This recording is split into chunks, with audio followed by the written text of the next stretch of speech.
Kurar police station की custody से फरार बांग्लादेशी आरोपी कमरू गाजी की करीब 36 घंटे बाद गिरफ्तारी हुई है। दरअसल मुंबई कुरार पुलिस स्टेशन की हद में कुछ दिन पहले कमरू गाजी नाम के एक बांग्लादेशी को सूचना के आधार पर उसकी गिरफ्तारी हुई थी, क्योंकि अवैध तरीके से वह भारत में प्रवेश किया था। इसी धारा के तहत उसकी गिरफ्तारी हुई थी, लेकिन गिरफ्तारी के बाद जो कानूनी प्रक्रिया होती है उसे पूरा करने के बाद करीब 6 महीने वह जेल में रहा। जेल काटने के बाद जब कमरू गाजी जो है बाहर निकला, तब उसे जो है डिपोर्ट की प्रक्रिया जो होती है उसे पूरा करने के लिए वापस कुरार पुलिस स्टेशन के हवाले कर दिया गया था। लेकिन इस बीच यह जानकारी मिली कि 11 मई से लेकर अब तक कमरू गाजी कुरार पुलिस स्टेशन के हद में रहा, जिसमें कमरू गाजी की पूरी रख रखाव की जिम्मेदारी और उसके खाने पीने की जिम्मेदारी कुरार पुलिस ने संभाली। लेकिन इस बीच कमरू गाजी को क्या कुछ सूझा कि उसने पुलिस को चकमा देकर कस्टडी से फरार हो गया, जिसके बाद पुलिस की जो है जांच पड़ताल शुरू हुई। हालांकि जब भी कोई कस्टोडियल फरारी होती है तो ऐसे में पुलिस के लिए बेहद चिंता का विषय हो जाता है, क्योंकि कस्टडी से भागना पुलिस की एक लापरवाही सामने आती है। लेकिन कुरार पुलिस ने इस मामले को गंभीरता से लेते हुए महज 36 घंटे में उसकी गिरफ्तारी की है। लेकिन इस बीच जो जानकारी मिल रही है कि कमरू गाजी कुरार पुलिस स्टेशन की हद से फरार होने के बाद लगातार पुलिस को चकमा दे रहा था। कभी ट्रेन के सहारे भागने की फिराक में था, कभी फ्लाइट के सहारे भागने के फिराक में था। कई बार उसने जो है रूट चेंज करने की कोशिश की, लेकिन इस बीच कुरार पुलिस ने सभी रास्तों को जब ब्लॉक किया तो कुरार पुलिस को एक अंदरूनी ऐसी जानकारी मिली कि वह जो है ट्रांसपोर्ट के जरिए, जो प्राइवेट ट्रांसपोर्ट होता है उसके जरिए फरार होने की कोशिश कर रहा है।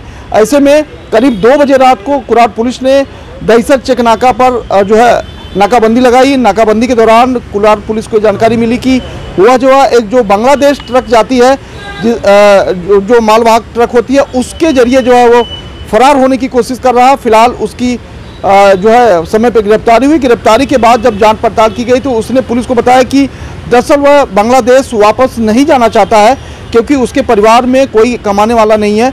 वह मुंबई में ही रहकर कमाई करके परिवार को पैसा देता था, जिससे उसका परिवार चलता था।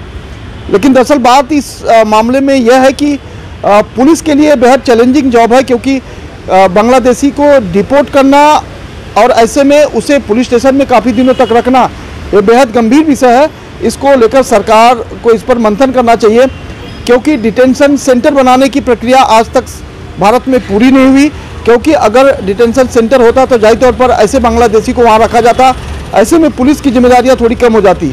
लेकिन चूंकि डिटेंशन सेंटर नहीं होने की वजह से किसी भी बांग्लादेशी को जब आप गिरफ्तार करते हैं तो उसे पुलिस स्टेशन में ही रखा जाता है, लेकिन उसके रख रखाव की जिम्मेदारी पूरी पुलिस के ऊपर हो जाती है। ऐसे में बड़े से बड़े अपराधी को पुलिस स्टेशन में महज 1 हफ्ते से 10 दिन तक रखा जाता है, लेकिन ऐसे बांग्लादेशी को महीनों तक पुलिस स्टेशन में रखना और उसकी नैतिक जिम्मेदारी संभालना एक बड़ा चैलेंज है।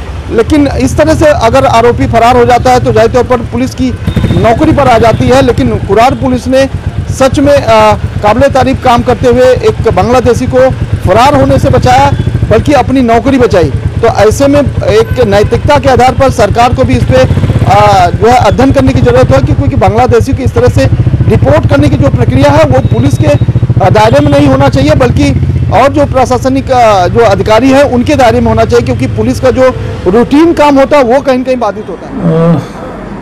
नवंबर 2022 में हमने हमारे एटीसी टीम ने एक बांग्लादेशी को अपनी इन्फॉर्मर के थ्रू जो मालूमात मिली थी, वो जानकारी के इसके अवसर पर हमने उसको पकड़ा था और उसको हमने अरेस्ट करके जेल में डाल दिया था। कोर्ट में भी उसका गुनाह साबित हो गया था, उसको सज़ा हुई थी।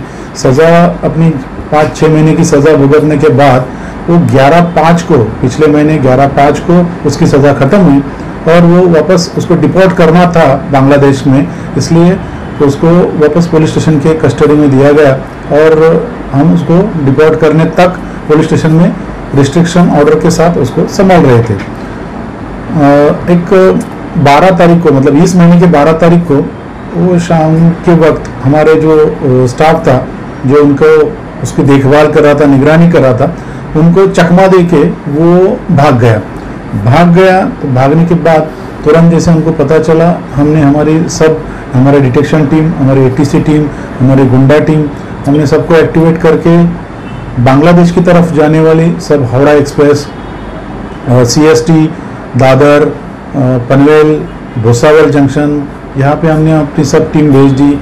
उसी तरह से वो जो बांग्लादेशी नागरिक था उसकी कुछ पहचान वाले दोस्त वगैरह मीरा रोड, वसई, विरार, भाईंदर इस एरिया में रहने वाले थे, तो उसके बारे में भी हमको थोड़ी मालूमात मिली थी। वैसे हमने सब लोगों को उधर, अपने स्टाफ को उधर ही भेज दिया था और भेजने के बाद हम लगातार कोशिश कर रहे थे कि हम उसको ढूंढें।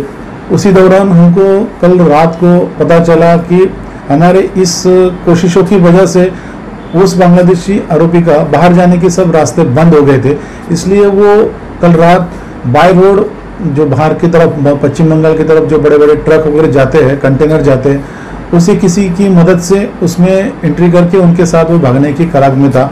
वो इन्फॉर्मेशन हमको मिलने के बाद हमने दहीसर चेकनाका के आसपास हमने अपने पूरे स्टाफ की फील्डिंग लगाई।